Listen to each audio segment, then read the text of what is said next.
क्या ईश्वर भी रो सकता है? क्या वो शक्ति जो पूरे ब्रह्मांड को चलाती है कभी इतनी टूट सकती है कि उसे संभालना मुश्किल हो जाए? हां, ऐसा हुआ था। यह कहानी केवल प्रेम की नहीं, यह कहानी है उस वियोग की जिसने महादेव को वैरागी बना दिया। आज हम सुनेंगे शिव और शक्ति के बिछुड़ने का वो अध्याय जब सती के जलते शरीर को देखकर स्वयं महाकाल की आंखों से आंसू गिर पड़े थे। यह है शिव शक्ति गाथा का पहला अध्याय। प्रजापति दक्ष, जो माता सती के पिता थे, उन्होंने एक विशाल यज्ञ का आयोजन किया।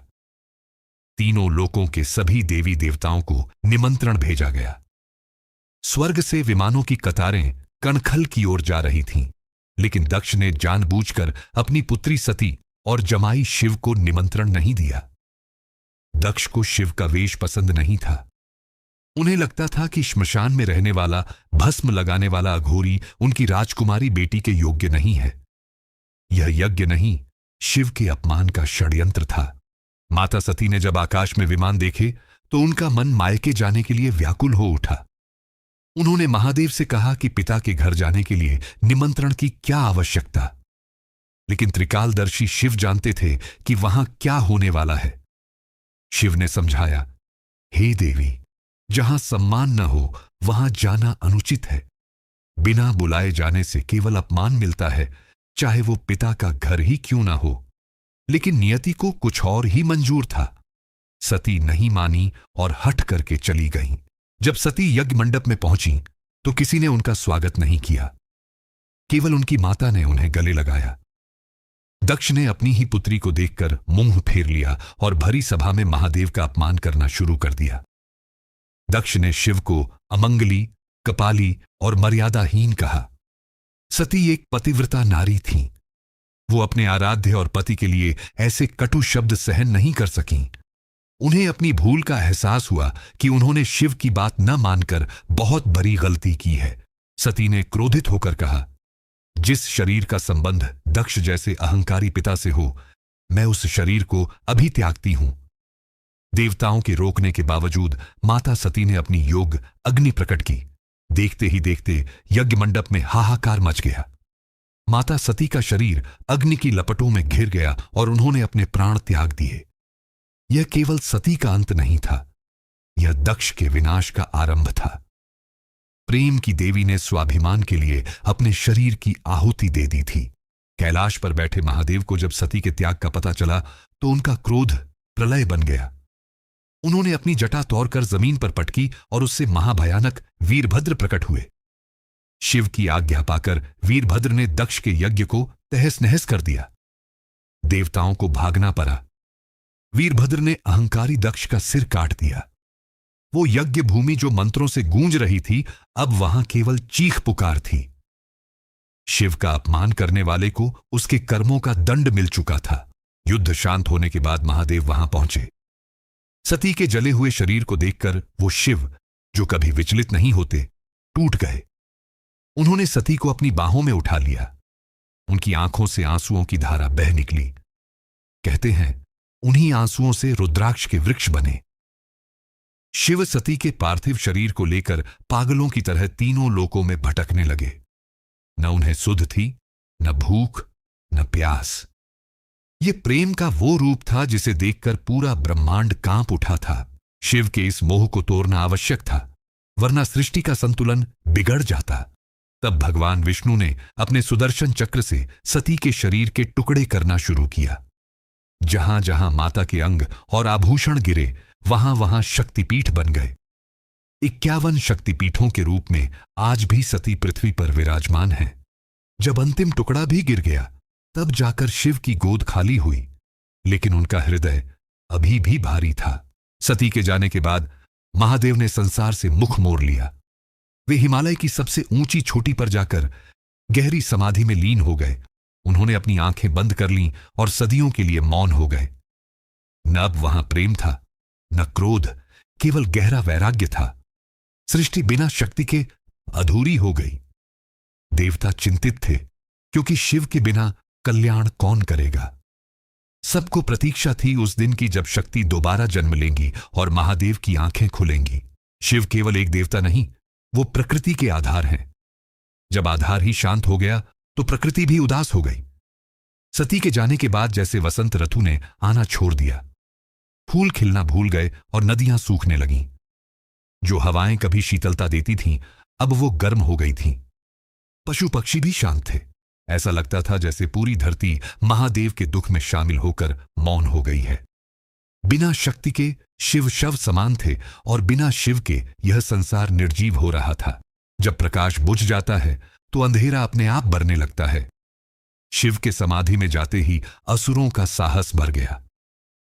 तारकासुर नाम के महाबलशाली दैत्य ने सोचा कि अब शिव तो वैरागी हैं, वो कभी विवाह नहीं करेंगे और उनका पुत्र नहीं होगा, और मुझे वरदान है कि मेरी मृत्यु केवल शिव पुत्र के हाथों होगी। अपनी अमृता के भ्रम में उसने तीनों लोकों पर अत्याचार करना शुरू कर दिया। स्वर्ग से देवताओं को भागना पड़ा और ऋषि मुनियों के यज्ञ बंद हो गए। घबराए हुए देवता अपनी व्यथा लेकर ब्रह्मा जी के पास पहुंचे। इंद्र ने कहा कि पितामह, यदि महादेव नहीं जागे तो तारकासुर पूरी सृष्टि को नष्ट कर देगा। हमें कोई उपाय बताइए। ब्रह्मा जी ने गंभीर होकर कहा कि समस्या यह है कि शिव को बल से नहीं, केवल प्रेम से जगाया जा सकता है, और प्रेम तो सती के साथ ही चला गया। अब जब तक शक्ति दोबारा जन्म नहीं लेती, महादेव की आंखें खुलना असंभव है। उधर कैलाश और हिमालय के शिखरों पर घोर सन्नाटा था।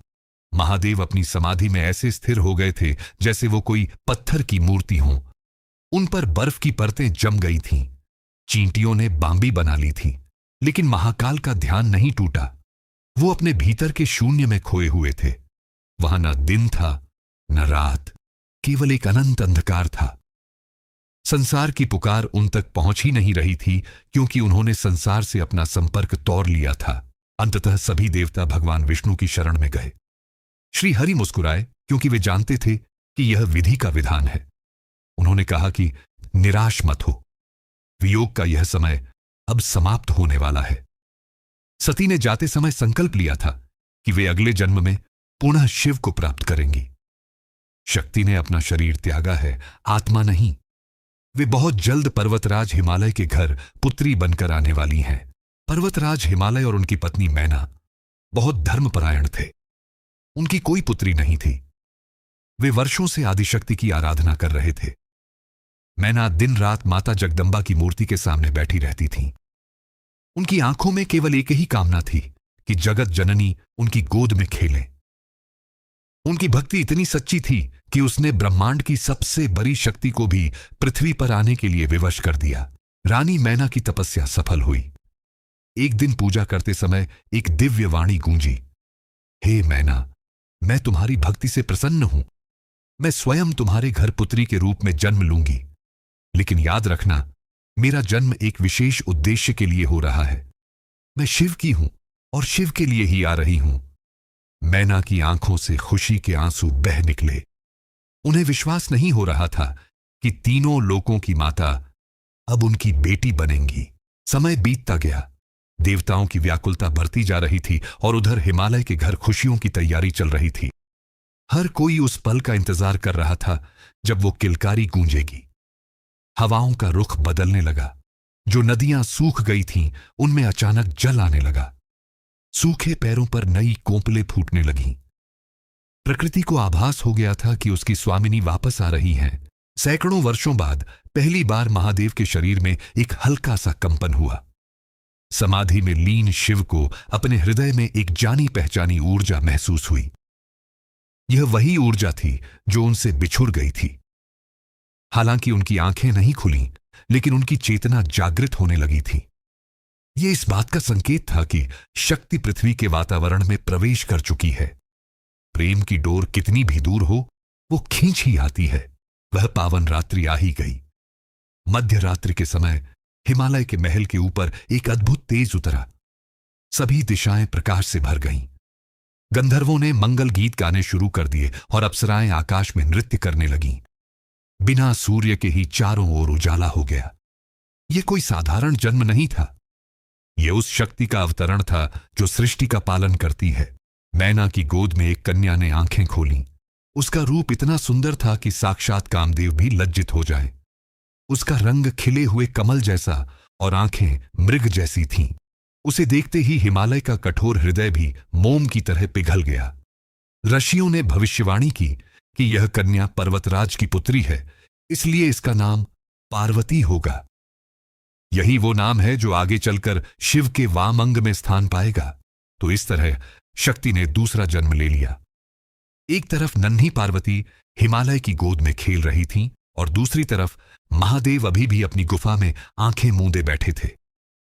पार्वती को नहीं पता था कि उनका जन्म क्यों हुआ है और शिव को नहीं पता था कि उनकी सती लौट आई है। लेकिन नियति ने अपना खेल शुरू कर दिया था। अब देखना यह था कि एक राजकुमारी कैसे एक वैरागी योगी को अपना बनाएगी। यह मिलन आसान नहीं होने वाला था। हे शिव भक्तों, सती के बलिदान और शिव के वैराग्य का यह अध्याय यहीं समाप्त होता है। लेकिन असली कहानी तो अब शुरू होगी। कैसे बरी होंगी माता पार्वती? कैसे होंगी उनकी पहली मुलाकात महादेव से? और क्या शिव, जिन्होंने काम को भस्म कर दिया था, वो दोबारा प्रेम करेंगे? इन सभी सवालों के जवाब मिलेंगे अगले एपिसोड में।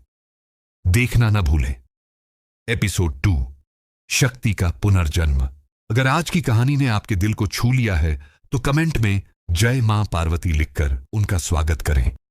वीडियो को लाइक करें और अपने दोस्तों के साथ शेयर करें। हर हर महादेव।